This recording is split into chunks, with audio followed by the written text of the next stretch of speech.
সংকুচিত করার যতটুকু সম্ভব ছিল তা শেখ হাসিনা করেছেন। মত প্রকাশ থেকে শুরু করে আপনার চিন্তা স্বাধীনতা থেকে শুরু করে রাজনীতি করার অধিকার থেকে শুরু করে আপনার সব কিছুকে সে নিয়ন্ত্রণ করেছিল। শুধু তাই নয়, তাদের উপর দমন চালিয়ে তা বন্ধ রাখেছিল। এই সেভাবে সে অবস্থায় পরে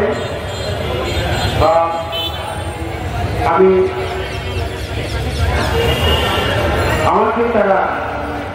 শেখ হাসিনা 5 বছর 3 মাস পর্যন্ত যে আইনা কোনো আমার পরিচালায় বন্দি করে রেখেছিল সেগুলো আপনারা সবাই জানেন। তো আমি শুরুতে বলবো যে 5 আগস্টের সরকার পরিবর্তন না করে শেখ হাসিনা এই দিনটা যে শেখ হাসিনার দিনটা শেষ না হলে আমার সেই আইনাগর নামক যে গোপন বন্দিশালা থেকে ফিরে আসা সম্ভব হবে না। তো একই সাথে আমরা বলতে চাই, শুধু তাই নয়, এখানকার দেশের সকল শ্রেণী পেশার মানুষ, বিশেষ করে রাজনৈতিক কর্মী, মানবাধিকার কর্মী, যারা আমার মুক্তিতে পারে সরকার ছিলেন, সারাদিন সরকার না হতো তাহলে আমার জীবন নিয়ে ফিরে আসার সম্ভাবনা একেবারেই ছিল। আমার জীবন নিয়ে ফিরে আসার একমাত্র সেটা একটা কারণ, আপনারা আমার মুক্তি নিয়ে আমার গুম হওয়ার বিষয়টা আপনারা সাহসের সাথে তুলে ধরেছেন এবং দেশের বিরুদ্ধে সকল মানবাধিকার সংগঠন ব্যক্তি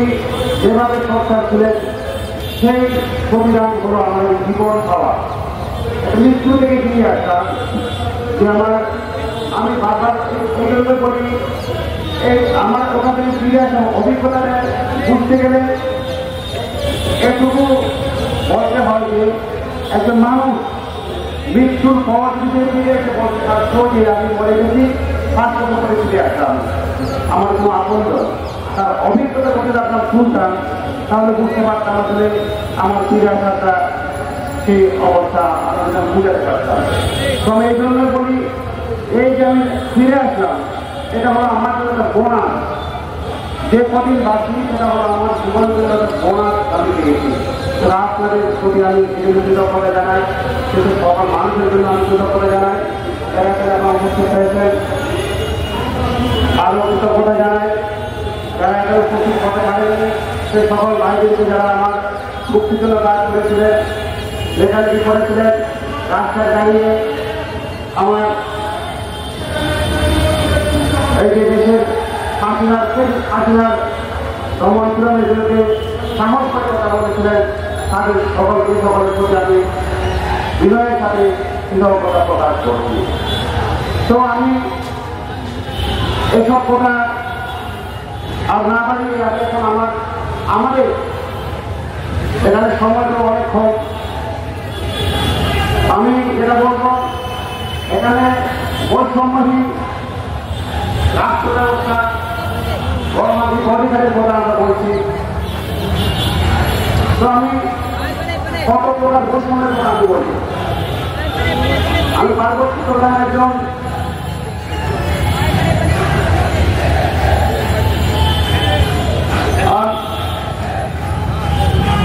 জাতিসত্তার জনগণ অংশ,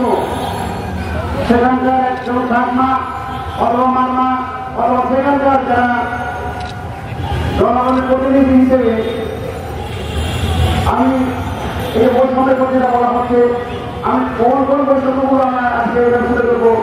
আমি ফের পাচ্ছি না। আমি প্রথমে যেটা বলবো সেটা হলো এই যে আপনারা বিগত 32 বছর আগে যে ঘটনা ঘটল দিঘিনালায়, একটা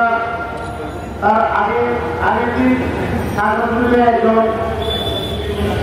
মোটরসাইকেল চোরকে তার কিছু লোক তাকে তিনি আহত করার পর যখন মারা যায় এককের প্রথমে অ্যাক্সিডেন্ট হয় এই ঘটনাকে কেন্দ্র করে সে ঘটনাকে বিভিন্ন যা ঘটে গেল আমাদের সবাই জানে সেটা নতুন করে বলা কিছু না কিন্তু এর প্রেক্ষাপট এটা কি নতুন কিছু দিঘিনায় যে পাহাড়িদের দাবি করে আক্রমণ করা হলো তাদের উপর তাদের দাবি করে অভিসংযোগ করা হলো এটা কোন নতুন ঘটনা এইরকম ঘটনা পাহাড়ে ভজনের পর ভজন ঘটেছে এই ভজন একদিনের সময় তার যে সেই জরিমের সময় আমাদের ওই এলাকায় অনেকগুলো ঘটনা ঘটছে এরকম পাহাড়ের আক্রমণ অগ্নিসংযোগ বাড়িতে গ্রহণ করা ব্যবসা প্রতিষ্ঠানে অগ্নিসংযোগ হামলা এইসব ঘটনা কেন হয় এটা হচ্ছে এটা করায় সেখানকার যে আসন ব্যবস্থা এই বৈষম্যের কথা যদি আমরা বলি সবচেয়ে বড়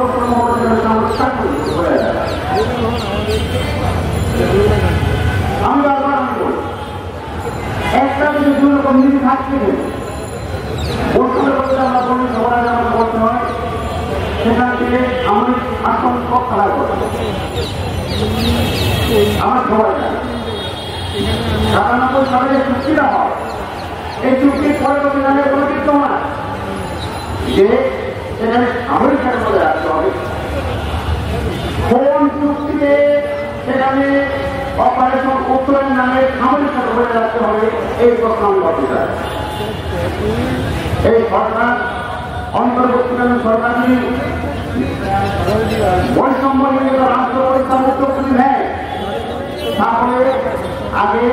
5 বছর প্রধান থেকে আমাদের সম্পর্ক পার করতে হবে একটা দেশে একটা অংশকে আড়াল ভাঙিয়ে সামরিক শাসনের অধীনস্থ রেখে কিন্তু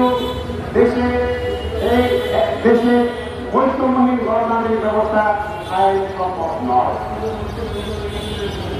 তো এই কারণে এই যে যা হচ্ছে সেখানে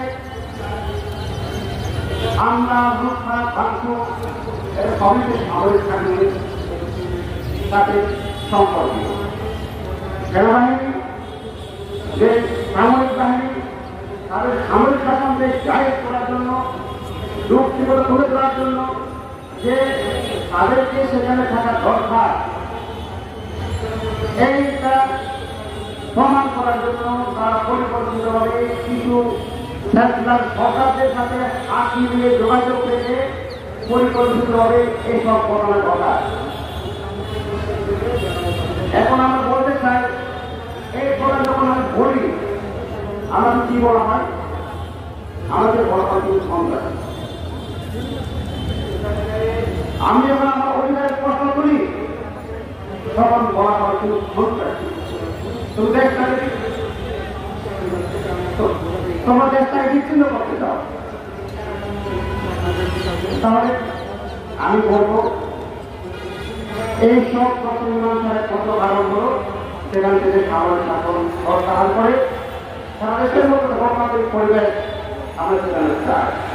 আরেকটা বড় কথা হলো এই যে বৈষম্যের মধ্যে আরেকটা সবচেয়ে বড় বৈষম্য হলো সেখানে স্বরাষ্ট্র মন্ত্রণালয়ের প্রতি 11 দফা নির্দেশনা সেখানে দাঁড়িয়ে থাকে সেই 11 দফা নির্দেশনার মাধ্যমে পার্বতী চট্টোপাধ্যায়কে সমতল থেকে বিচ্ছিন্ন করে রাখা হয়েছে ওখানে যেতে হলে শুধু বিদেশিদের নয় দেশের মানবাধিকার সদস্য সকলকে স্বরাষ্ট্র মন্ত্রণালয়ের দাবিতে নিয়ে যেতে হবে এবং সেখানকার অধিবাসীদের সাথে কথা বলার সময় কোন পুলিশ অথবা সরকারি সংস্থার সাথে নিয়ে কথা বলতে হবে তাহলে এসব বিরোধ কেন এটাই একটা বড় বৈষম্য যখন বৈষম্যের কথা আমরা বলছি বৈষম্যহীন রাষ্ট্রের কথা বলছি গণতান্ত্রিক অধিকারের কথা বলছি তো আমি আজকে এখানে দাঁড়িয়ে আমি বলবো যে দেশের সকল